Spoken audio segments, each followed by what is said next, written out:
അത് 10-15 പേരുണ്ട്, 14 പേരുണ്ട്. അതിന് എല്ലാവരും എത്തിയോന്ന് എനിക്കറിയില്ല. എന്തായാലും നമ്മൾ തുടങ്ങുകയാണ്. ഇതിൻ്റെ കാര്യങ്ങൾ നടത്തുന്നതിന് വേണ്ടി മോഡറേറ്റർമാരായിട്ടുള്ള എല്ലാവരെയും ക്ഷണിക്കുന്നു. ആദ്യം ശ്രീ ജേക്കബ് ജോൺ ഇത് എല്ലാം മോഡറേറ്റ് ചെയ്യും. പ്രോഗ്രാം കമ്മിറ്റി ചെയർ എന്ന നിലയ്ക്ക് അദ്ദേഹത്തെ വേദിയിലേക്ക് ക്ഷണിക്കുന്നു.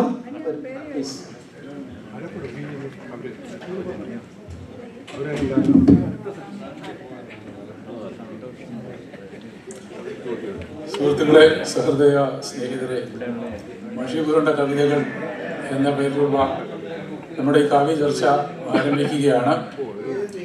സുവനീറിലേക്ക് കവിത അയച്ചു തന്ന എല്ലാ കവികൾക്കും അനുമോദനങ്ങൾ.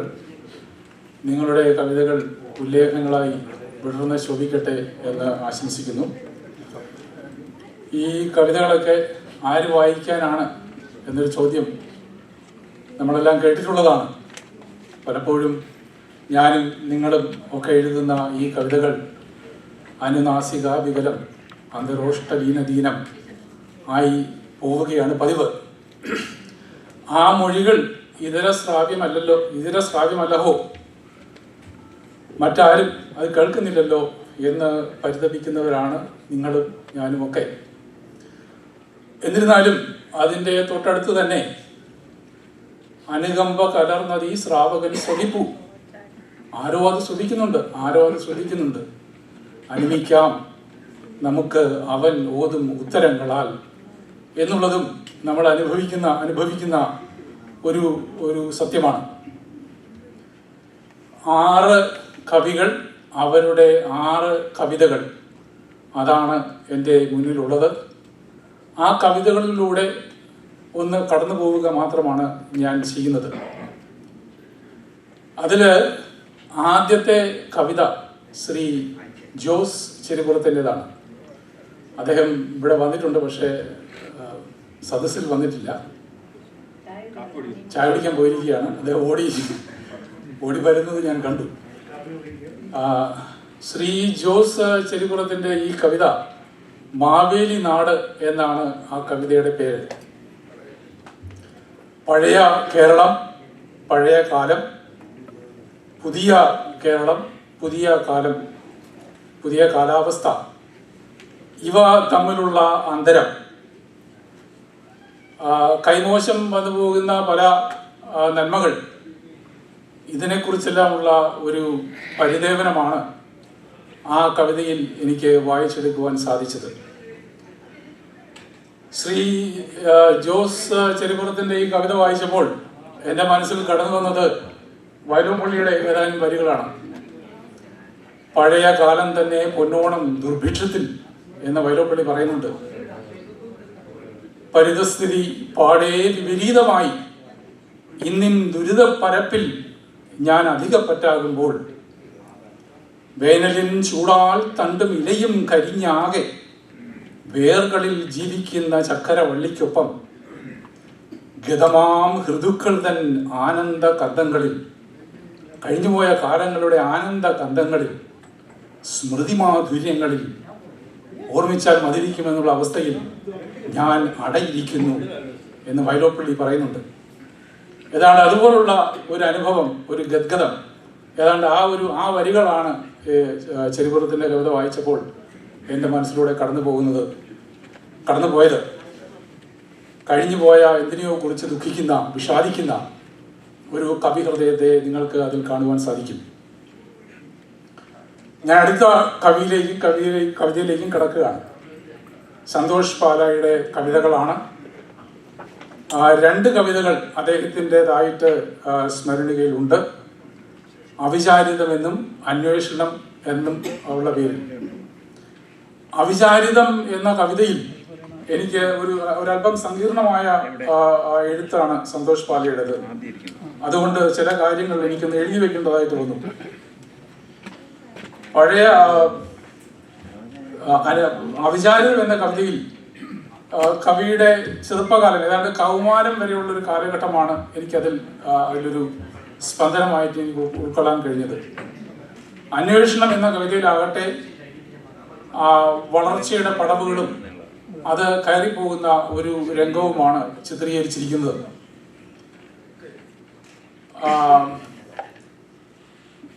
ഈ അന്വേഷണം എന്നുള്ള കവിതയിൽ ഉദാഹരണത്തിന് അവിചാരിതത്തിൽ ഉണർന്നിരിക്കുമ്പോൾ കാണുന്ന സ്വപ്നങ്ങളും ഉറങ്ങിക്കിടക്കുമ്പോൾ ഉണ്ടാകുന്ന ഭയങ്ങളും രേഖപ്പെടുത്തിയിട്ടുണ്ട്. അന്വേഷണത്തിലാകട്ടെ ഇല്ലായ്മയുടെ ശൂന്യതാബോധങ്ങളും അവയെ നികത്തുവാനുള്ള ബോധപൂർവമായ ശ്രമങ്ങളും നമുക്ക് വായിച്ചെടുക്കുവാൻ സാധിക്കും. അവിചാരിതം എന്ന കവിതയുടെ ഒടുക്കം ഒരു സ്ലേറ്റിലെ വട്ടപൂജ്യമായി മാറുന്ന ഭയത്തിൽ ഞെട്ടി ഉണരുന്ന കവി അന്വേഷണം എന്ന കവിതയുടെ ഒടുവിൽ ഓർമ്മകൾ നഷ്ടപ്പെടുന്നു എന്ന് ഉറപ്പായി തുടങ്ങുമ്പോൾ വെറുതെ ചിരിക്കുന്നതിന്റെ സാങ്കത്യം അന്വേഷിക്കുന്നു.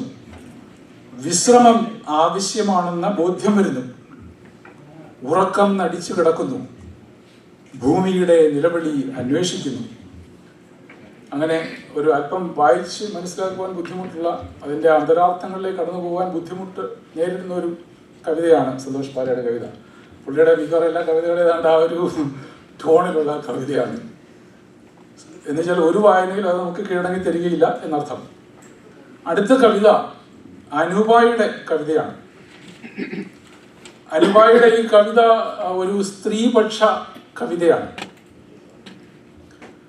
സ്ത്രീ ശരീരത്തിലെ ഒരു അവയവം എടുത്ത് അതിൻ്റെ ധർമ്മം, കർമ്മം എന്നിവയുടെ വർണ്ണനയിലൂടെ, വിവരണത്തിലൂടെ സ്ത്രീ സ്വാതന്ത്ര്യം പ്രഖ്യാപിക്കുന്നു എന്നുള്ളതാണ് അനുപായുടെ കവിതയെ എനിക്ക് കാണുവാൻ കഴിഞ്ഞ ഒരു പ്രത്യേകത. അതിനുവേണ്ടി അവർ തിരഞ്ഞെടുക്കുന്ന സ്ത്രീ ശരീരത്തിലെ അവയവം എന്ന് പറയുന്നത് അവളുടെ കാലുകളാണ്. പുരുഷ കവികൾ സ്ത്രീ ശരീരത്തെ ധാരാളമായിട്ട് വർണ്ണിച്ച് നമ്മുടെ മലയാള സാഹിത്യത്തിൽ ധാരാളം കവിതകളുണ്ട്. ആ വർണ്ണനകളൊക്കെയും ശൃംഗാര രസപ്രധാനങ്ങളാണ് നമുക്കറിയാം. ഉദാഹരണത്തിന് എനിക്കത് അനുപയുടെ കവിത വായിച്ചപ്പോൾ എനിക്ക് കാളിദാസിന്റെ 2 ശ്ലോകം ഓർമ്മിച്ചു വയ്ക്കണമെന്ന് തോന്നി, മനഃപൂർവ്വം. കാരണം അന്നേരം നമുക്ക് കവികൾ തമ്മിലുള്ള പുരുഷന്മാർ സ്ത്രീകളെ വർണ്ണിക്കുമ്പോൾ എങ്ങനെയാണ്, മറ്റൊരു കാലത്തിൽ നിന്നിട്ട് സ്ത്രീകളെ കുറിച്ച് പറയുമ്പോൾ എങ്ങനെയാണ് എന്നുള്ളതിൻ്റെ ഒരു അന്തരം നമുക്ക് ബോധ്യപ്പെടും. കാളിദാസൻ സ്ത്രീ ശരീരത്തെ വർണ്ണിച്ചപ്പോൾ, സ്ത്രീയുടെ കാലിനെ വർണ്ണിച്ചപ്പോൾ അദ്ദേഹം വർണ്ണിച്ചത് ഇങ്ങനെയാണ്: മേന്മേൽ മുഴുപ്പ് പെരുകി പരിചൊടുണ്ട്, പാകത്തിൽ നീണ്ടൊരു കണങ്കഴൽ കണ്ടുവന്നാൽ ശേഷാന്ത നിർമ്മിതിയിലേക്ക് പിതാമഹന്, അതായത് ബ്രഹ്മാവിന് സൗന്ദര്യ പേടകം ഒഴിഞ്ഞതുപോലെ തോന്നും. അതായത് പാർവതിയുടെ കണങ്കാൽ ഉണ്ടാക്കി കഴിഞ്ഞപ്പോൾ തന്നെ ബ്രഹ്മാവിൻ്റെ സൗന്ദര്യ പേടകത്തിലെ വസ്തുക്കളെല്ലാം തീർന്നുപോയി എന്നാണ് അദ്ദേഹം വർണ്ണിച്ചിരിക്കുന്നത്. അടുത്ത ശ്ലോകമാണ് അതിനെക്കാട്ടിൽ രസകരം. എന്നോട് ആരും വിരോധം തോന്നിക്കരുത്, എഴുതിയത് കാളിദാസനാണ്, ഞാനെല്ലാം എന്നെ ഓട്ടിച്ചിട്ട് അടിക്കരുത്. സഹസ്രാബ്ദങ്ങൾക്ക് മുമ്പ് സംസ്കൃതത്തിൽ എഴുതുന്ന മലയാള തർജ്ജമയാണ്. തുമ്പിക്കരത്തിനിഹ തോലിന് കട്ടികൊണ്ടും രംഭാദ്രുമത്തിന് വാഴത്തറ, രംഭാദ്രുമത്തിന് ഒഴിയാത്ത തണുപ്പിനാലും ആകാരമൊത്തിയിടുകയും ലഭിയാതെ പോയി തന്വങ്കിതന്റെ തുടകൾക്കുപമാനം. പറഞ്ഞാൽ ആനയുടെ തുമ്പിക്കരത്തോട് ഉപമിക്കാൻ കഴിയില്ല, കാരണം ആനയുടെ തുമ്പിക്കരത്തിന്റെ തോലിന് കട്ടികൂടിപ്പോയി. വാഴത്തടയോട് ഉപമിക്കാൻ പറ്റില്ല, വാഴത്തടയ്ക്ക് മിനുസമുണ്ട്, പക്ഷെ എന്നാലും വാഴത്തടയോടും ഉപമിക്കുവാൻ സാധ്യമല്ല, കാരണം വാഴത്തടയ്ക്ക് കുളിര് കൂടിപ്പോയി എന്നാണ് കാളിദാസൻ പറഞ്ഞിരിക്കുന്നത്. ഇന്ന് ഒരാളിങ്ങനെ ഒരു പുരുഷന് ഇപ്രകാരമൊക്കെ കവിത എഴുതിയാൽ, ഇതിൻ്റെ 7 അയലത്തോടെ കവിത എഴുതിയാൽ അയാൾക്ക് കിട്ടാവുന്ന അവമാനം എത്ര വലുതായിരിക്കും എന്ന് ചിന്തിച്ചു നോക്കുക. എന്നാൽ ഒരു സ്ത്രീ ആധുനിക ലോകത്തിൽ മുന്നിലേക്ക് കുതിക്കുന്ന ഒരു സ്ത്രീ തൻ്റെ കാലിനെ കുറിച്ച് വർണ്ണിക്കുമ്പോൾ, സ്ത്രീയുടെ ശരീരത്തിലെ കാലിനെ കുറിച്ച് എഴുതുമ്പോൾ അതിങ്ങനെയാണ്. അനൂപ ഡാലസിന്റെ വരികൾ: നടക്കുമ്പോൾ അളന്നും, ഇരിക്കുമ്പോൾ ഒതുങ്ങിയും, നാണിക്കുമ്പോൾ കളം വരച്ചും ഞങ്ങൾ മടുത്തു. ഇവർ എൻ്റെ കാലുകൾ, അടഞ്ഞ വാതിലുകൾ ചവിട്ടി തുറക്കാൻ പോന്നവർ. നേത്രങ്ങൾ തിമിരമകന്ന് തെളിയട്ടെ, സൃഷ്ടിയുടെ ശ്രേണിയിൽ പിന്നാമ്പുറങ്ങളിൽ ഞങ്ങൾ.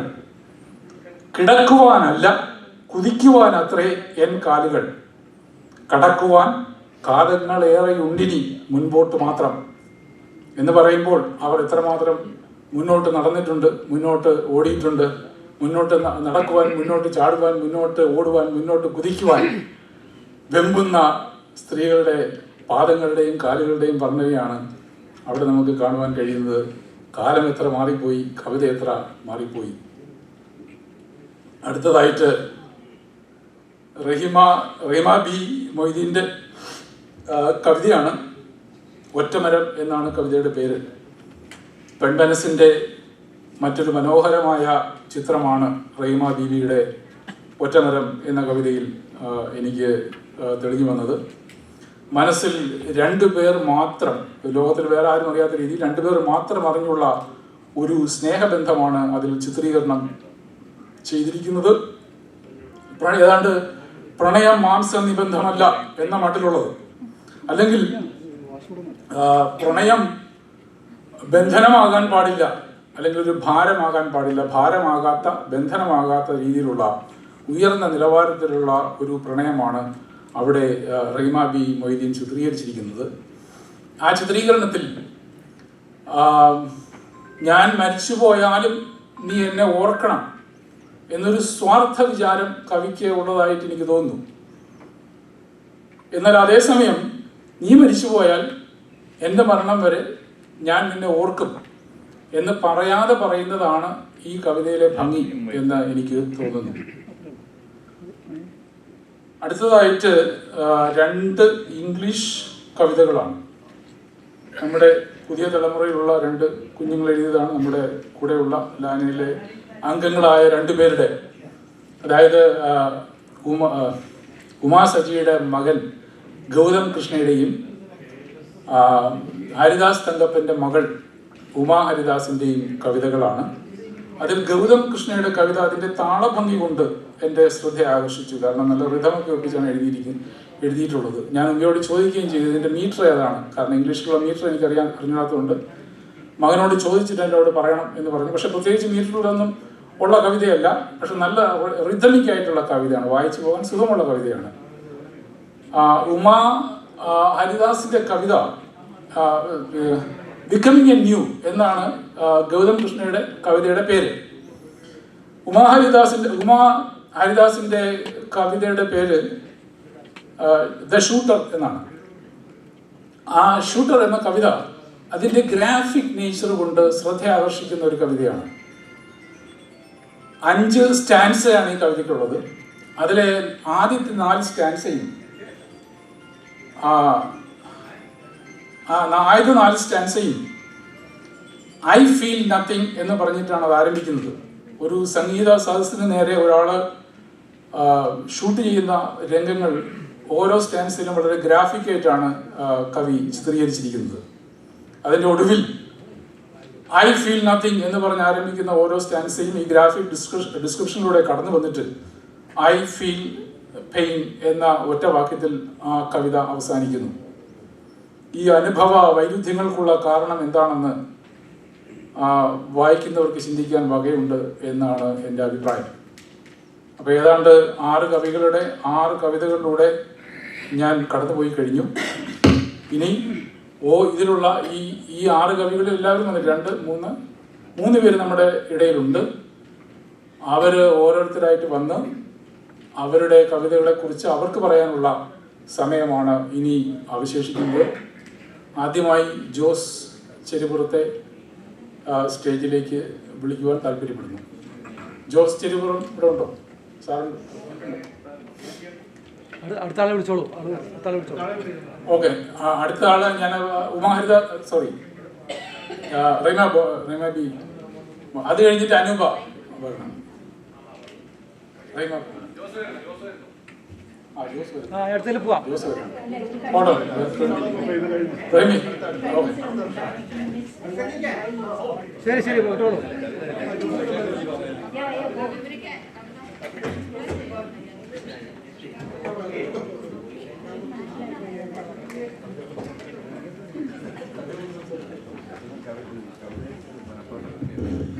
Good evening everyone.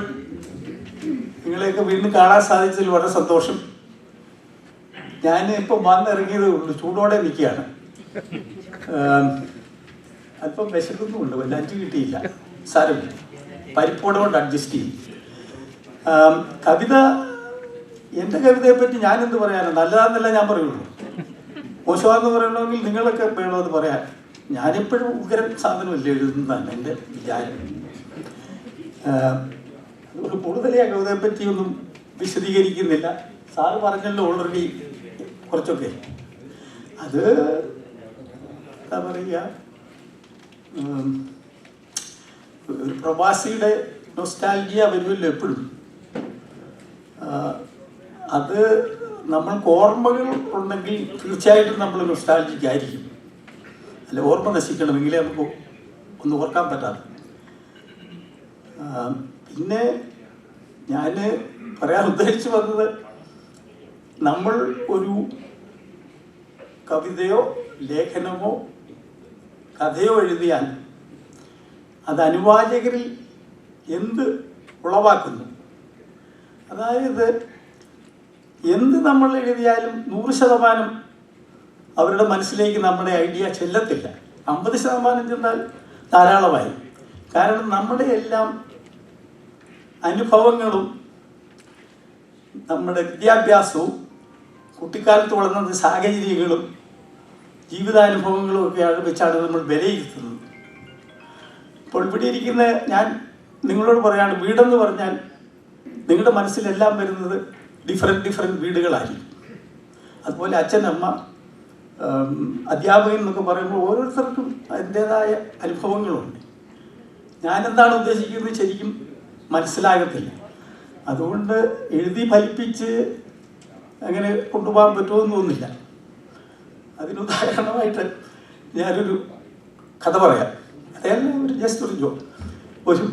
ഒരു കന്യാസ്ത്രീ പടത്തിൽ എൻ്റെ ഡോർബെല്ലടിച്ചു. ഇപ്പം കന്യാസ്ത്രീ വന്നു, ഒരാളവിടെ നിൽക്കുന്നു. അവിടെ ചോദിച്ചു എന്താ വേണമെന്ന്. അന്നേരം പറഞ്ഞു, I am the blind man, I want to talk to the superior. അപ്പം കന്യാസ്ത്രീ പോയപ്പോൾ സുപ്പീരിയർ കുളിച്ചോണ്ടിരിക്കുക. സുപ്പീരിയറോട് പറഞ്ഞു, ഒരു ബ്ലൈൻഡ് മാൻ വന്ന് അവിടെ നിൽപ്പുണ്ട്. അന്നേരം പറഞ്ഞു, അക്കാരിച്ചിരിക്കാൻ. അന്നേരം പറഞ്ഞു, ബ്ലൈൻഡ് മാനെ എത്തി വിഷമിപ്പിക്കുന്നത് ശരിയല്ലല്ലോ. സാരമില്ല, പോരട്ടെ, അയാൾക്കൊന്നും കാണാൻ പറ്റത്തില്ല, പോരട്ടെന്ന്. അവിടെ വന്ന് ഒരു 5 മിനിറ്റ് 10 മിനിറ്റ് സംസാരിച്ച് കഴിഞ്ഞപ്പോൾ അയാൾ പറയാം, ഞാൻ ജനൽ കാണിച്ചെന്താ, ഞാൻ ബ്ലൈൻഡ് ഇട്ടേച്ച് വീട്ടിൽ പോയായിരുന്നു. അതൊരു മിസ്കമ്മ്യൂണിക്കേഷനാണ് അവിടെ പറ്റത്. ബ്ലൈൻഡ് മാൻ എന്ന് പറഞ്ഞു, I am the blind man എന്ന് പറഞ്ഞു. അവർ എന്ന് പറഞ്ഞ് there is a blind man. എയും ബിയും കൂടെയുള്ള വ്യത്യാസം. അതുപോലെ തന്നെ ഒരു കഥ പറയാം. അത് ഇൻഅപ്രോപ്രിയേറ്റ് കമ്മ്യൂണിക്കേഷൻ വരും അതിനകത്ത്. അല്ലെങ്കിൽ ഒരു കമ്മ്യൂണിക്കേഷൻ, ഒരു കറക്റ്റ് കമ്മ്യൂണിക്കേഷൻ അത് പറയും. ഒരു വല്യമ്മച്ചി ഞായറാഴ്ച രാവിലെ പള്ളിയിൽ പോവാം. അപ്പം കുർബാനയുടെ സമയം കഴിഞ്ഞോന്ന് അകലപ്പെട്ടു പോവാം. അന്നത്തെ കാലമില്ലേ, സമയത്തിനെ പറ്റി യാതൊരു ഗ്രാഹ്യവുമില്ല. 60 മിനിറ്റാണ് ഒരു അവറൊന്നും പുള്ളിക്കറിയത്തില്ല. അപ്പം പള്ളിയുടെ അവിടുന്ന് തെങ്ങുകയറ്റക്കാരൻ ഗോപാലൻ വരുന്നുണ്ട്, തലയിൽ തളപ്പൊക്കെ വെച്ച്. അപ്പം അമ്മച്ചി ചോദിച്ചു, ഗോപാല, അച്ഛൻ കുർബാനയ്ക്ക് കയറിയോന്ന് ചോദിച്ചു. അപ്പം ഗോപാലൻ ആകെ അറിയാവുന്ന തെങ്ങുകയറ്റമാണ്. അപ്പം പറഞ്ഞു, ഇല്ല അമ്മച്ചി, അച്ഛൻ തളപ്പ് കെട്ടിക്കൊണ്ടിരിക്കുകയാണ് തലയിലെടുത്ത്. അപ്പോൾ ടൈമുണ്ട്. That's a perfect communication. അമ്മച്ചി ചോദിച്ചത് എന്താണ്, അതിന് കൃത്യ മറുപടി നേരും പറഞ്ഞു. പിന്നെ എനിക്ക് പറയാനുള്ളത്, നമ്മൾ ആരാണ് നമ്മളെ വായിക്കുന്നത് അവരുടെ ഒപ്പിച്ച് പോകണം നമ്മൾ എഴുതുന്നത്. ലളിതമായ കവിതകളും അല്ലെ അതിലളിതമായ എഴുതാൻ എനിക്കിഷ്ടം. കാരണം വായനക്കാർ വായിക്കണം, രസിക്കണം. അപ്പം ഞങ്ങൾ പാലായിൽ നിന്ന് പൊൻകുന്നത്ത് പോകുന്ന വഴിക്ക് എലിക്കുളം എന്ന് പറയുന്ന സ്ഥലമുണ്ട്. അപ്പോൾ ഒരു സാഹിത്യകാരൻ ബസ്സേ കയറിയപ്പോൾ കുറച്ചും കഴിഞ്ഞപ്പോൾ കണ്ടക്ടർ ചോദിച്ചു, എങ്ങോട്ടാണ് പോകുന്നത്? പൊൻകുന്നത്തിനാവുണ്ട്. പിന്നെ സ്വർണ്ണഗിരിയിലേക്ക് പോകണമെന്ന്. അപ്പോൾ എവിടുന്നാണ് കയറിയത്? മൂഷിക തടാകത്തിൽ നിന്നാണ്, എലിക്കുളം. അപ്പം പുള്ളി ബെല്ലടിച്ചേച്ച് പറഞ്ഞു, ഈ ബസ് അങ്ങോട്ട് പോകുന്നില്ല, ഇറങ്ങിക്കോളാൻ പറഞ്ഞു. അപ്പോൾ നമ്മുടെ അനുവാചകരുടെ സ്റ്റാൻഡേർഡും നമ്മൾ നോക്കണം. കവിതകൾ ആൾക്കാർ ഉപേക്ഷിക്കുന്നത് എൻ്റെ കൂട്ടുകാരൻ തന്നെ എന്നോട് പറഞ്ഞു. ഞാൻ ചോദിച്ച് വായിച്ചില്ലേ, കവിതയൊക്കെ വലിയ വലിയ ഭയങ്കര പണ്ഡിതന്മാർക്കുള്ളതാണ്, ഞങ്ങളൊന്നും കവിത വായിക്കാൻ ആ പേജ് ഇങ്ങനെ മറിച്ച് കളഞ്ഞേക്കാണ്. ഞാൻ പറഞ്ഞു ലളിതമായ ഭാഷയിലാണ് ഞാൻ എഴുതുന്നത്. ഓ എന്നാലും അത്ര പിടിക്കുന്നില്ല. അതുകൊണ്ടാണ് പലപ്പോഴും കവിതകൾ ആൾക്കാരുടെ മനസ്സിൽ പതിയാതെ പോകുന്നതും ആൾക്കാർക്ക് വായിക്കാൻ ഇൻട്രസ്റ്റ് ഇല്ലാത്തതും. അതുകൊണ്ട് ലളിതമായ ഭാഷയിൽ എഴുതുന്നതാണ് എനിക്കിഷ്ടം. അതൊക്കെ എനിക്ക് പറയാനുള്ളൂ. നേരത്തെ പറഞ്ഞ കഥയില്ല, ശരിക്കും ബ്ലൈൻഡ് മാൻ ആരായിരുന്നു? കവിയായിരുന്നു. വല്ലപ്പോഴും ഒക്കെ ബ്ലൈൻഡ് ആകാറുണ്ട്. പിന്നെ കമ്മ്യൂണിക്കേഷൻ പെട്ടെന്ന് പുറമ്പോതാ. ഒരമ്മ മകന് 40 വയസ്സുണ്ട്, അവൻ കിട്ടിയിട്ടില്ല. ഉടനെ അമ്മ പറഞ്ഞു, എന്താണ് നീ കല്യാണം കഴിക്കാത്തത്, എന്താണ് കല്യാണം കഴിക്കാതെന്ന് പറഞ്ഞപ്പോൾ സമയം ഒരു ദിവസം അവൻ പറഞ്ഞു, if I see a woman with this and with this and with this I marry. അന്നേരം അമ്മ ചോദിക്കുക, I can understand if you want to marry a woman with money and intelligence, but why the hell you want to marry a woman with arthritis. അത് അമ്മയ്ക്ക് മനസ്സിലായി.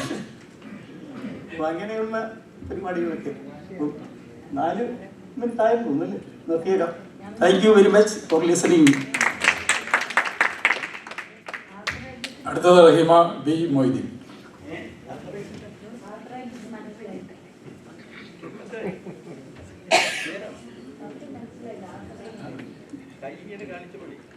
പ്രിയ ബഹുമാന്യരെ, നമസ്കാരം. എൻ്റെ കവിത ഒറ്റമരം എന്നാണ്. മഹാനായ വൈക്കം മുഹമ്മദ് ബഷീർ പറയുണ്ടായി, ഞാൻ ഏറ്റവും കൂടുതൽ ചിരിച്ചിട്ടുള്ളതും ഏറ്റവും കൂടുതൽ കരഞ്ഞിട്ടുള്ളതും എൻ്റെ എഴുത്തുകൾ വായിച്ചിട്ടാണ്. അതേ അഭിപ്രായം തന്നെയാണ് എനിക്കും. കാരണം എൻ്റെ അനുഭവങ്ങളും അതുപോലെ എനിക്ക് അടുപ്പമുള്ള അവരുടെ ബന്ധുക്കളുടെയും സുഹൃത്തുക്കളുടെ അനുഭവങ്ങൾ, അതുപോലെ ഒരുപാട് മനസ്സിൽ തറച്ച ചില വാർത്തകൾ, കാഴ്ചകൾ, അങ്ങനത്തെ കാര്യങ്ങളൊക്കെയാണ് മിക്കവാറും കവിതയ്ക്ക് വിഷയമായിട്ട് വരാറ്. അതിൽ തന്നെ എന്താ പറയുക, പ്രണയവും വിരഹവും ഒന്നും ഒരുപാട് അതിനെക്കുറിച്ചൊന്നും ഒരുപാട് എഴുതാൻ ഇതുവരെ പറ്റിയിട്ടില്ല. ഇപ്പം ഇത് ആദ്യമായിട്ടൊന്ന് ചോട് മാറ്റി പിടിച്ചതാണ്. സാധാരണ അടുക്കളയിൽ വെന്തുരുകുന്ന സ്ത്രീയും കോലായിൽ ആശ്വസിച്ച് ആറുന്ന ആൾക്കാർ ആണുങ്ങളെയും കുറിച്ചാണ് കൂടുതൽ പറയാറുള്ളത്. പക്ഷെ ഇതിപ്രാവശ്യം ഞാനൊന്ന് ഒരു വ്യത്യാസം എന്നുള്ളതിൽ, എന്നാലും എനിക്ക് ഒരു ഉണ്ടായൊരു അനുഭവത്തിൻ്റെ വെളിച്ചത്തിൽ തന്നെ പിറന്നൊരു കവിതയാണ്. അതായത്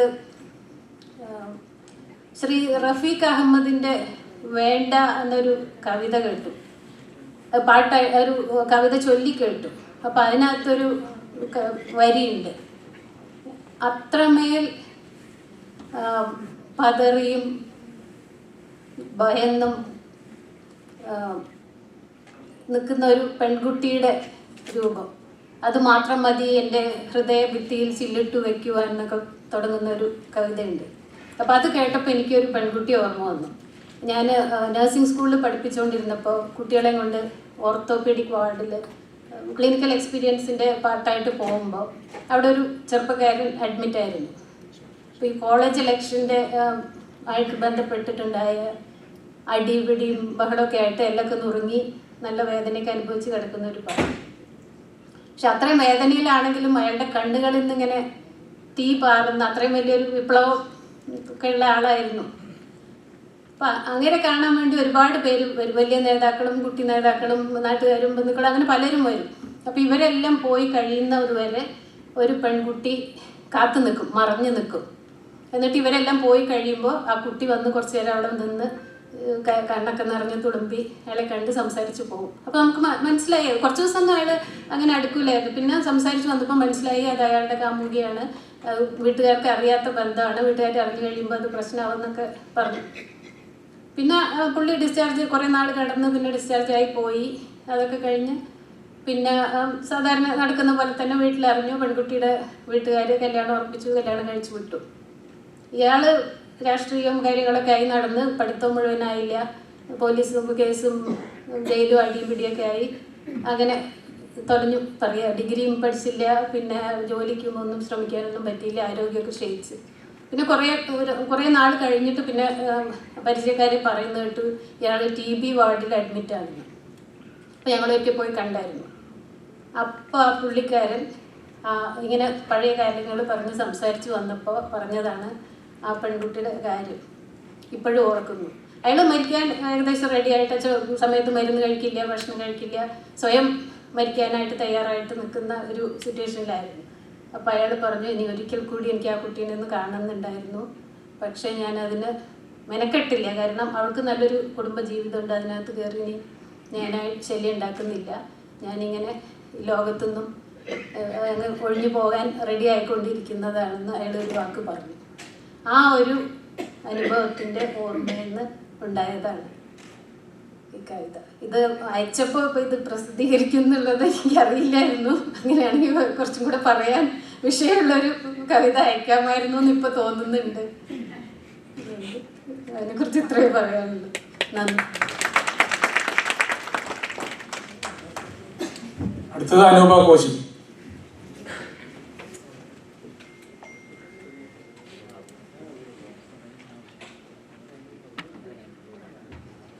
എല്ലാവർക്കും നമസ്കാരം. ഈ നമ്മുടെ സാഹിത്യ സൃഷ്ടികളിൽ ഏറ്റവും ഔന്നത്യത്തിൽ നിൽക്കുന്ന ഒന്നാണ് കവിത എന്നാണ് എൻ്റെ അഭിപ്രായം. അത് വായിച്ച് മനസ്സിലാക്കുക, അല്ല അതിൻ്റെ ആശയം ഉൾക്കൊള്ളണമെങ്കിൽ ഇവിടെ നേരത്തെ സാറ് പറഞ്ഞതുപോലെ നമുക്ക് ഇൻ്റലക്ച്വൽ കപ്പാസിറ്റി അതനുസരിച്ചുള്ളത് വേണം. അതുകൊണ്ട് തന്നെ ഒരു കവിത എഴുതത്തക്കവണ്ണം ഒരു അറിവൊന്നും എനിക്ക് ഈ സാഹിത്യ മേഖലയിലില്ല. ഞാൻ എപ്പോഴും നമ്മൾ ഒഴുക്കിന് ഒപ്പം പോകുമ്പോൾ അതിനെതിരെ ഒഴുക്കിനെതിരെ നടക്കുവാൻ നമുക്ക് നീന്തുവാൻ തോന്നുമ്പോഴാണ് നമ്മൾ എന്തെങ്കിലുമൊക്കെ സാഹിത്യം, എല്ലാവരും കഥയാണെങ്കിലും കവിതയാണെങ്കിലും എസ്സേസ് ആണെങ്കിലും നമ്മൾ അങ്ങനെയാണ്. നമുക്ക് ഒരു ഫ്ലോവിൽ പോകുമ്പം നമ്മളൊന്ന് നിൽക്കും, ഇതല്ലല്ലോ എന്നിട്ട് മറിച്ച് ചിന്തിക്കുമ്പോഴാണ് നമ്മൾ നമ്മളുടേതായ ആശയങ്ങളുമായിട്ട് വരുന്നത്. അങ്ങനെ ചില ചിന്തകൾ എനിക്കുണ്ടായപ്പോൾ അതൊരു ആശയമായി എഴുതി എന്നുള്ളതല്ലാതെ അതിന് കവിതയുടെ യാതൊരു ക്വാളിഫിക്കേഷനും ഇല്ല എന്ന് വളരെ വിനയപൂർവ്വം പറയട്ടെ. അത് ഞാൻ ശങ്കറിന് അയച്ചു കൊടുത്തു, സാമുൽ സാറിന് അയച്ചു കൊടുത്തു, അവരത് സ്വീകരിച്ചു. അങ്ങനെ ഒരു ഉള്ളൊഴുക്ക് എൻ്റെ തന്നെ ഒരു ഉള്ളൊഴുക്കാണ്. നമ്മൾ ചില കാര്യങ്ങൾ നമ്മൾക്ക് എതിർക്കണമെന്ന് തോന്നും, പക്ഷേ നമുക്ക് എല്ലാ കാര്യങ്ങളോടും പ്രതികരിക്കാനോ എതിർപ്പ് പ്രകടിപ്പിക്കാനോ സാധിക്കുകയില്ല. നമ്മുടെ ജീവിതവുമായിട്ട് മുമ്പോട്ട് പോകും. അങ്ങനെയാണ് നമ്മൾ സ്ത്രീകൾ. ഞാനൊരു സ്ത്രീപക്ഷ കവിതയായിട്ട് സാറിതിനെ പറഞ്ഞതുകൊണ്ട് പറയുകയാണ്. സ്ത്രീകൾ പ്രത്യേകിച്ചും നമ്മൾ ഒരു സാമൂഹിക പ്രതിബദ്ധതയോടെ അല്ലെങ്കിൽ രാഷ്ട്രീയ കാഴ്ചപ്പാടുകളോടെയോ എന്തെങ്കിലുമൊക്കെ സമൂഹത്തിൻ്റെ സ്ഥാനത്തിൽ സമൂഹത്തിൽ ഇടപെടുകയാണെങ്കിൽ അവർ ഒരു പൊതുസമൂഹത്തിൻ്റെ മുൻനിരയിലേക്ക് എത്തപ്പെടുമ്പോൾ എപ്പോഴും അവരെ വിമർശിക്കുവാൻ മനുഷ്യൻ ഉപയോഗിക്കുന്ന ഒരു ആയുധം അവരുടെ സ്ത്രീ ശരീരമാണ്. അവിടെയുള്ള വേഷവിധാനത്തിലുള്ള മാറ്റങ്ങൾ അല്ലെങ്കിൽ കുറച്ചിലുകൾ എന്ന സമൂഹം കാണുന്ന ചില കാര്യങ്ങൾ. ഞാൻ ഈ ഒരു കവിത എഴുതാനുള്ള ഒരു പശ്ചാത്തലം 2 വർഷങ്ങൾക്ക് മുമ്പ് ആണെന്ന് തോന്നുന്നു. റിമ കല്ലിങ്കൽ ഒരു വേദിയിൽ അവരുടെ വസ്ത്രധാരണത്തിൽ അവരുടെ കാലുകൾ കണ്ടു എന്ന ഒരു വലിയ വിമർശനത്തിനും അതിനനുസരിച്ചുള്ള സോഷ്യൽ മീഡിയയിലെ അറ്റാക്കിനുമൊക്കെ സ്ത്രീ വിധേയയായപ്പോൾ എനിക്ക് തോന്നിയ ഒരു ചെറിയ അതിനോടുള്ള എതിർപ്പ്. അവരാരുമാവട്ടെ, അവരെന്തുമാവട്ടെ, അവർ പറഞ്ഞ ആശയത്തിനെ കുറിച്ച് യാതൊരു രീതിയിലുള്ള ചർച്ചകളും നമ്മൾ നടത്താതെ അവരവിടെ ഇരുന്ന അവരുടെ വേഷവിധാനത്തെക്കുറിച്ച് മാത്രം വളരെ തീവ്രമായി ചർച്ച ചെയ്യുന്ന ഒരു മലയാളി സമൂഹം എനിക്ക് വളരെ വേദന തോന്നിപ്പിച്ചു. അതുകൊണ്ട് ആ ഒരു ആശയത്തിൽ അതുപോലെ തന്നെ കണ്ടംപററി സമൂഹത്തിൽ ഇന്നും നമ്മൾ ചെയ്തുകൊണ്ടിരിക്കുന്ന ഒരു കാര്യമാണ്. അതിനു വേണ്ടി ഒരു പ്രതികരണം എന്ന രീതിയിൽ എനിക്ക് തോന്നിയ ഒരു ആശയമാണ് ഉള്ളൊഴുക്ക്. അത് സ്വീകരിച്ച ലാനയ്ക്ക് വളരെയധികം നന്ദി. ഇവിടെയുള്ള എല്ലാ കവികളെയും ഞാൻ വളരെ അനുമോദിക്കുന്നു. കാരണം കവിത എന്ന് പറയുന്നത്, ഞാൻ ഒന്നുകൂടി പറയുന്നു, സാഹിത്യ സൃഷ്ടിയുടെ ഏറ്റവും ഔന്നത്യത്തിലിരിക്കുന്ന ഒരു സാഹിത്യ സൃഷ്ടിയാണ്. അതുകൊണ്ട് തന്നെ ഗോ ഹെഡ്, അന്നിയും ഒത്തിരി വർക്കുകൾ എല്ലാവർക്കും ഉണ്ടാവട്ടെ. ആശംസ.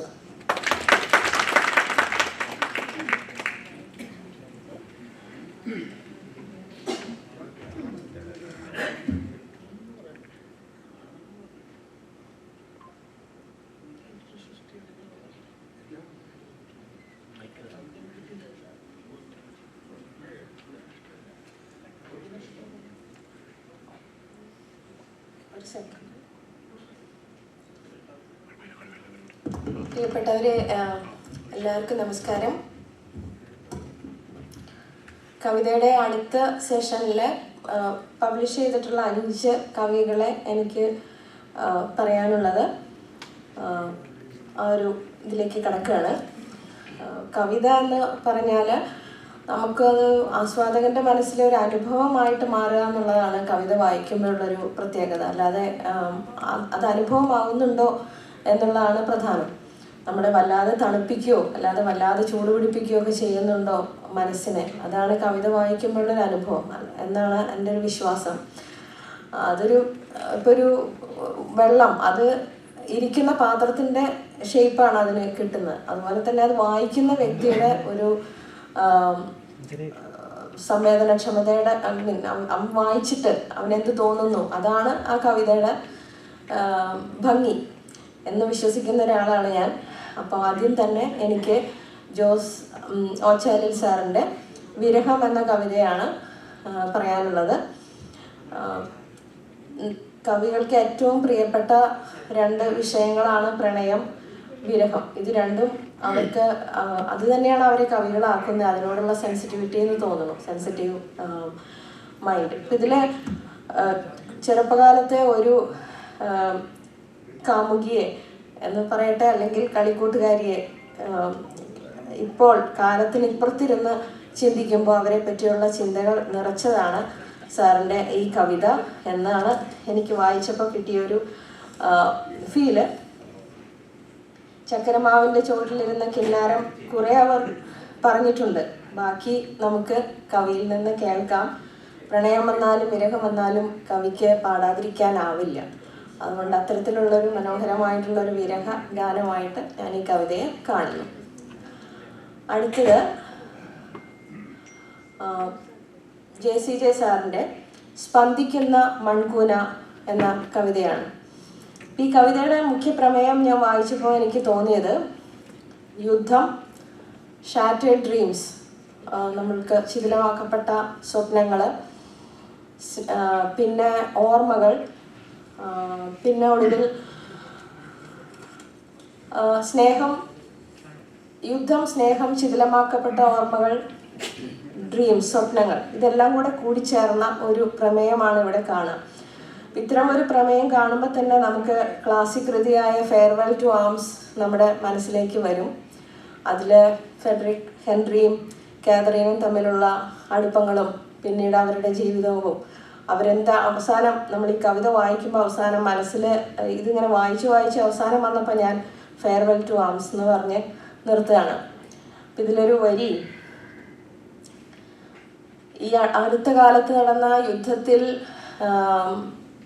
വേദന അനുഭവിച്ച പ്രണയിനികളോ അല്ലെങ്കിൽ കപ്പിൾസ് ആയിരിക്കാം. ആ ഒരു രീതിയിലാണ് എനിക്ക് കവിത വായിച്ചപ്പോൾ അനുഭവപ്പെട്ടത്. യൂറോപ്യൻ ധാന്യപ്പുര യുദ്ധത്തീ പടർന്നേറി കത്തിക്കരിഞ്ഞ റൊട്ടിക്കഷ്ണമായി അസ്ഥികൂടങ്ങൾ ചുഴലുന്ന ദുരന്തത്തീന്മേശമേൽ ഉടഞ്ഞ തളികയിൽ പുകഞ്ഞു കിടക്കുന്നു. പിന്നീട് ഒരു വിസ്ഫോടനത്തിന് അഭിഷക്ത നിർഘോഷം, കണ്ണുകൾ ഇറുക്കനെ പൂട്ടി നീ എന്നെ കെട്ടിപ്പിടിച്ച് അർപ്പിച്ചു ചുടുരക്ത ചുംബനമുദ്ര. ഇപ്പം 2 പേർ ഒരു യുദ്ധത്തിൽ സ്നേഹിച്ച 2 പേർ ഇല്ലാതാവുന്നതാണ്. അപ്പോൾ എത്രമേൽ ഒരു മനുഷ്യൻ്റെ ജീവിതത്തെ ഏതൊക്കെ തരത്തിൽ യുദ്ധം എഫക്റ്റ് ചെയ്യുന്നു എന്നുള്ളതിനെ അത്രയും തീവ്രമായിട്ടുള്ള വരികളിലൂടെ സാർ അത് എഴുതി ചേർത്തിട്ടുണ്ട്. ഞാൻ പറയുന്ന ആ എന്താ വെച്ചാൽ അത് വായിച്ചു കഴിയുമ്പോൾ നമ്മൾ ഫെയർവെൽ ടു ആംസ് എന്ന് നമ്മുടെ മനസ്സ് പറഞ്ഞു പോകുന്നു.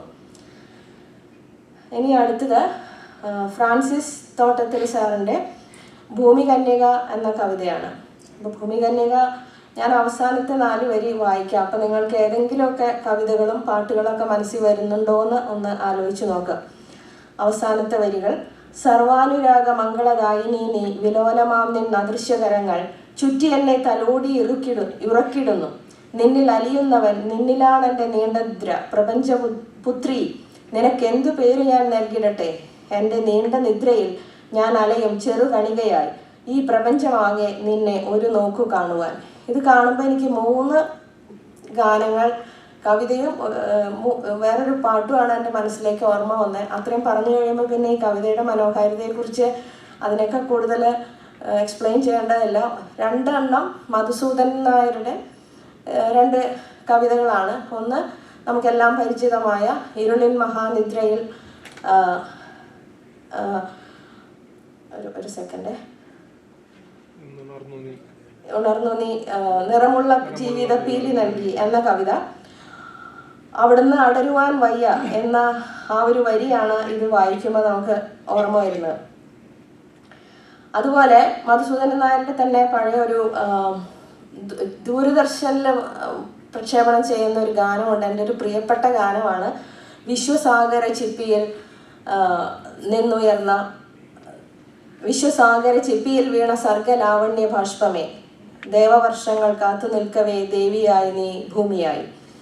ഒടുവിൽ അത് പറയുന്നു, വ്യോമഗംഗയിൽ 1000 കോടി താരകങ്ങൾ വിളിക്കലും ശ്യാമമോഹിനി പോവുകില്ല ഞാൻ, നിൻ സ്വരാഞ്ജലിയാണു ഞാൻ. അപ്പൊ ഇതിനോട് വളരെയധികം ചേർന്ന് നിൽക്കുന്ന വരികളായിട്ട് അവസാനത്തെ ഭൂമിയോടുള്ള അത്രയും ആഴത്തിലുള്ള ഒരു സ്നേഹബന്ധം, ഭൂമിയുടെ ഭംഗിയും ഭൂമി കന്യകയുടെ, പിന്നെ നമുക്ക് ഏറ്റവും ഇഷ്ടപ്പെട്ട ഏറ്റവും മനസ്സിൽ നിൽക്കുന്ന വയലാറിൻ്റെ ചന്ദ്രകളഭം ചാർത്തി ഉറങ്ങുന്ന തീരത്ത് ഇനി ഒരു ജന്മം കൂടെ തരുമോ എന്ന് ചോദിക്കുന്ന ആ ഭാവം, ഇതെല്ലാം കൂടെ ചേർന്ന ഒരു ഭാവമാണ് ഈ കവിത വായിച്ചപ്പോൾ എനിക്ക് കിട്ടിയത്. ഞാനിത് പറയുന്നത് ഞാൻ നേരത്തെ പറഞ്ഞല്ലോ, വായനക്കാരൻ്റെ മനസ്സിലാണ് കവിതയുടെ ആസ്വാദനം നിലനിൽക്കുന്നത്. അപ്പോൾ ഓരോരുത്തർക്കും ഓരോ തരത്തിലായിരിക്കാം ഈ കവിത വായിക്കുമ്പോൾ ഫീൽ ചെയ്യുന്നത്. ഞാൻ ഇത്തരത്തിൽ അതിനെ വായിച്ചെടുക്കുന്നു. ഞാനൊരു നിരൂപകയല്ല, കവിതയെ അളക്കാനുള്ള ടൂൾ ബോക്സ് ഒന്നും എൻ്റെ കയ്യിലില്ല. സോ എൻ്റെ വായിച്ചിട്ടുള്ള പരിചയവും അതിനെ ആസ്വദിക്കുന്ന ഒരു പരിചയവും മാത്രമായിട്ടാണ് ഞാനിത് പറയുന്നത്. അടുത്ത കവിത സിനി പണിക്കരുടെ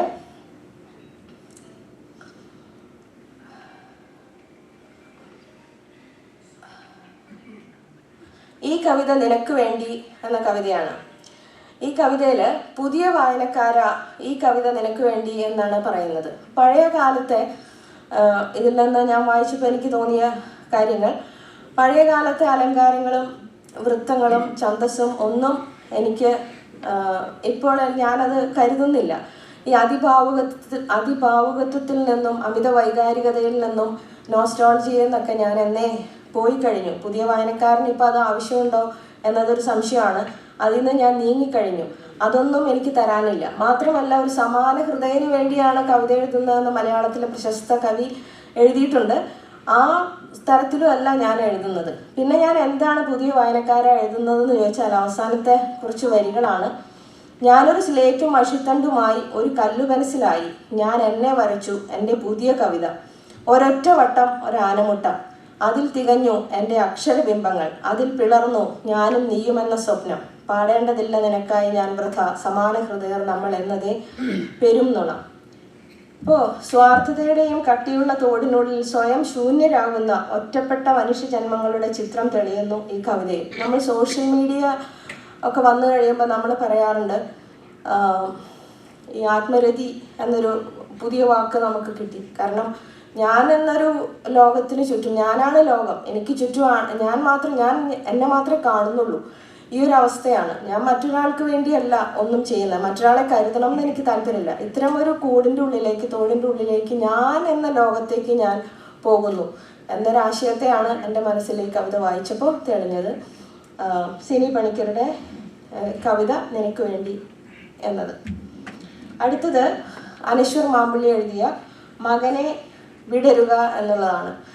ഈ കവിതയെ നമ്മൾ നോക്കുമ്പോൾ വളരെ നന്മ നിറഞ്ഞ, സ്നേഹം നിറഞ്ഞൊരു കവിത. ഒരച്ഛൻ മകൻ എങ്ങനെ ആയിരിക്കണം എന്ന് ആഗ്രഹിക്കുന്നു.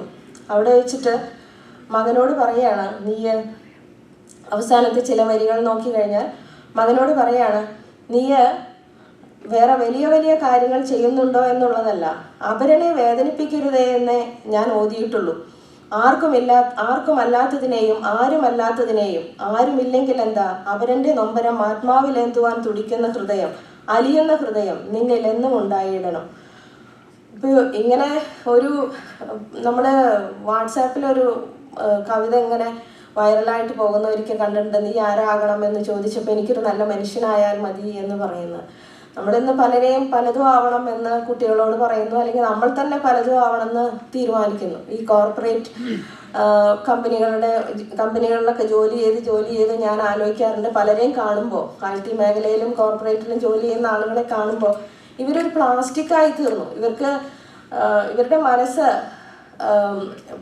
കാരണം ആ ജോലിയിലെ സംസ്കാരം ഇവര് ജീവിതത്തിന് കൊണ്ടുവന്ന് ആ മനുഷ്യന്റെ നന്മകളെല്ലാം ഇവരിൽ നിന്ന് പോയി. നമ്മൾ ഇടപെടുമ്പോൾ തന്നെ നമുക്കറിയാം. അപ്പം ഇത്തരത്തിലാകുന്ന ഒരു ലോകത്തിൽ നിന്ന് വ്യത്യസ്തമായിട്ട് നീ കുറച്ചുകൂടെ മറ്റുള്ളവരെ കരുതാൻ, ഒരു സസ്റ്റൈനബിൾ ആയിട്ടുള്ള ഒരു ലോകം നമുക്ക് ഉണ്ടാക്കാനായിട്ട് നീ ഒരു നല്ല മറ്റുള്ളവരെ കൂടി കരുതുന്നവനാകുക എന്നൊരു ഉപദേശത്തോടു കൂടി മകനോട് വിടരുക എന്ന് പറയുകയാണ്. അപ്പോൾ ഇത്രയും പറഞ്ഞുകൊണ്ട് ഞാൻ ഈ 5 കവിതകളുടെ എൻ്റെ ആസ്വാദനം ഞാൻ ഇവിടെ നിർത്തുന്നു. അനശ്വരനാണ് ആദ്യം സ്വന്തം കവിതയെ പറ്റി പറയാനായിട്ട് അനശ്വരനെ സ്നേഹപൂർവ്വം ക്ഷണിക്കുന്നു.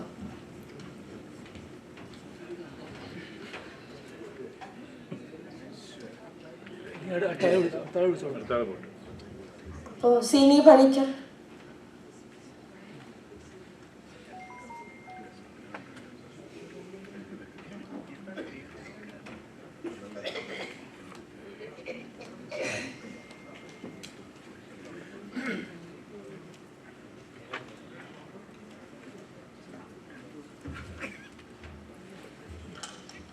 പ്രിയപ്പെട്ട എല്ലാവർക്കും എൻ്റെ വിനീതമായ നമസ്കാരം. ഈ നമ്മൾ എഴുതുന്നതിനെക്കുറിച്ചും എഴുതിയതിനെക്കുറിച്ചും ഒക്കെ സംസാരിക്കാൻ മടിയുള്ള കുറച്ച് പേരുണ്ട്. അക്കൂട്ടത്തിൽ ഞാനും പെടും.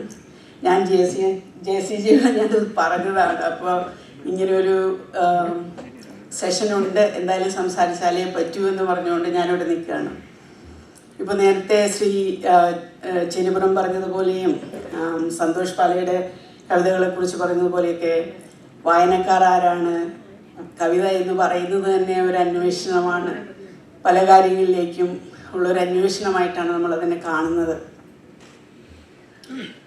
ഇപ്പോൾ വാഷിങ്ടണിൽ ഞങ്ങൾക്കൊരു വായനാക്കൂട്ടമുണ്ട്. അപ്പോൾ അതിനകത്ത് വേണു കൊക്കോടനുണ്ട്, ബിജോ ചെമ്മാന്തരയുണ്ട്, ഇവിടെ സാജു തോമസ് ഉണ്ട്, ഷിനോ കുര്യനുണ്ട്, ഞാനുണ്ട്.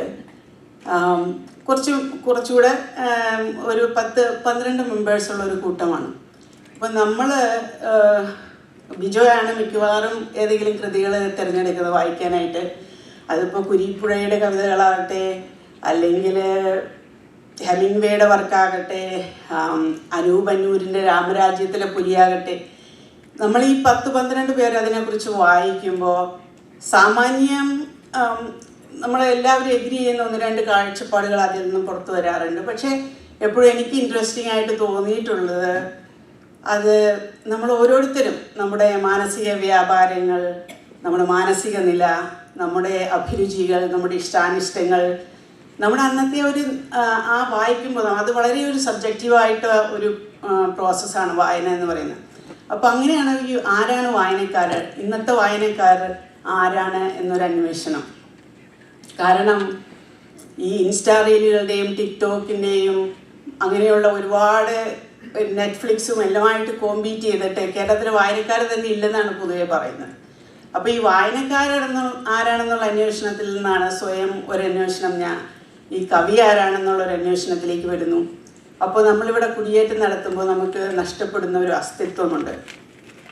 നമുക്ക് പരിചിതമായിരുന്ന ഒരുപാട് കാര്യങ്ങൾ നഷ്ടമാകുന്നു. നാം വീണ്ടും ഇവിടെ പുനർജനിച്ച് നമ്മളൊരു കടം കൊണ്ട തലച്ചോറുമായിട്ടാണ് നമ്മളിവിടെ ജീവിക്കുന്നത്. അപ്പോൾ അതിൽ നമുക്കധികം വേരുകളില്ല, അതിൽ നിന്ന് എഴുതാൻ ബുദ്ധിമുട്ടാണ്. അപ്പോൾ ഇങ്ങനെയുള്ള കുറേ കാര്യങ്ങൾ മനസ്സിൽ വന്നുകൊണ്ടാണ്. അപ്പോൾ ഒരു പഴയ കാര്യങ്ങൾ ആലോചിച്ചപ്പോൾ ആ കവിതയുടെ നടുക്ക് അല്പം ഒരു പഴയ കാലത്തിൻ്റെ ഒരു ഈണം വന്നിട്ടുണ്ട്.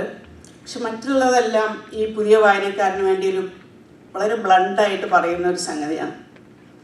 ഇവിടെ ജീൻ ഹാക്ക്മൻ എന്ന് പറഞ്ഞ അതിന് മുമ്പ് പറയട്ടെ, നമ്മളൊരു 10-50 വയസ്സൊക്കെ എത്തുമ്പോഴോ 50-55 വയസ്സെത്തുമ്പോൾ കുറച്ച് പേരൊക്കെ, എല്ലാവരും ചെയ്യുന്നത് എനിക്ക് തോന്നുന്നില്ല, പക്ഷെ അവരൊക്കെ ഒന്ന് ആലോചിക്കും. നമ്മൾ കുറച്ച് നേടി, ജീവിതം കുറച്ച് സെറ്റപ്പായി, കുട്ടികളൊക്കെ വളർന്നു, എന്താണ് ജീവിതം എന്നുള്ളൊരു അന്വേഷണം എല്ലാവരും നടത്തുന്നതാണ് ആ ഒരു കാലഘട്ടത്തിൽ.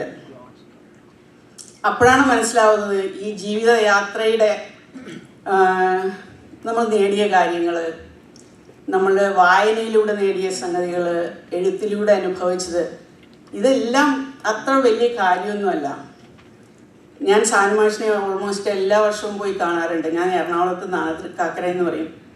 അപ്പം മാഷിനോട് പോയി പറയും, കുറച്ച് നേരം വർത്തമാനം പറഞ്ഞിരിക്കുമ്പോൾ മാഷ് എപ്പോഴും പറയാറുള്ള ഒരു കാര്യം, ഒട്ടുമിക്ക സാഹിത്യകാരന്മാർക്ക് നാട്ടിൽ ഈ ഓർമ്മയില്ലാതാകുന്നു. ഡിമെൻഷ്യയും ആൾസൈമേഴ്സും ഒരുപാട് പേർക്ക് വന്നിട്ടുണ്ട്. നമ്മളെ എഴുതാൻ മോഹിപ്പിച്ചവർ, നമ്മളുടെ നല്ല വിവരവും ബുദ്ധിയുമുള്ളവരായിട്ട് വളർത്തിയെടുക്കാൻ വേണ്ടി ബുദ്ധിമുട്ടിയവരൊക്കെ അങ്ങനെ നിൽക്കുമ്പോൾ അവരുടെ ആ അവസാന നാളുകളിൽ അവർക്ക് ആരെന്ന് പോലും അറിയില്ല. അപ്പോൾ അതുകൊണ്ടാണ് ഞാനൊരു ആനമുട്ട എന്ന് പറഞ്ഞത്. നമ്മൾ തിരിച്ചു തന്നെ എത്തുകയാണ്, നമ്മൾ തുടങ്ങിയെടുത്ത് തന്നെ. അപ്പോൾ അത്രയ്ക്കാണ് ഈ കവിതയിൽ പറയാനുള്ളത്. കൂടുതലൊന്നും തന്നെ ഇല്ല. Thank you.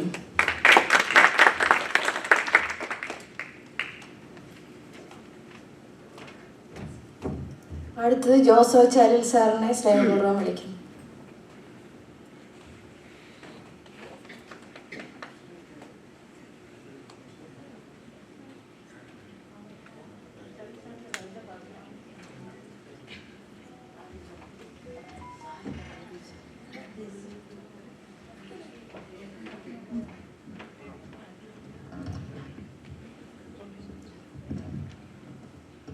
പ്രിയ ലാന സുഹൃത്തുക്കളെ, ഇവിടെ പരാമർശിച്ച എൻ്റെ കവിത എങ്ങനെയുണ്ടായി എന്നതിനെ സംബന്ധിച്ച് എന്നേക്കാൾ ഉത്തരവാദിത്വം സാമുവേൽ സാറിനാണ്. സാമുവേൽ സാറിൻ്റെ ഒരു കഥ ഞാൻ കവിതയാക്കി കൊടുത്താണ്. എനിക്ക് വെല്ലു കിട്ടാതിരിക്കാൻ വേണ്ടി ഞാനൊന്ന് മാറ്റി പറഞ്ഞതേ ഉള്ളൂ കേട്ടോ. അദ്ദേഹത്തെ ദേഹോദരവൊന്നും ഏൽപ്പിക്കുന്നു. ഞാൻ വളരെ കാലമായിട്ട് എഴുതാറില്ല. ആരെങ്കിലും വല്ലാതെ ഞെക്കിപ്പിഴിഞ്ഞെങ്കിൽ മാത്രമേ ഞാനത് ചെയ്യത്തുള്ളൂ. കാരണം കവിതയുടെ രീതികൾ മാറി, ആസ്വാദനം മാറി. അങ്ങനെയുള്ളൊരു വേദിയിലേക്ക് വെറുതെ എന്തിനാ ദുന്തു തള്ളിക്കൊണ്ടുവരുന്നത് എന്ന് വിചാരിച്ച് തന്നെ മനഃപൂർവ്വം എഴുതാതിരുന്നതാണ്.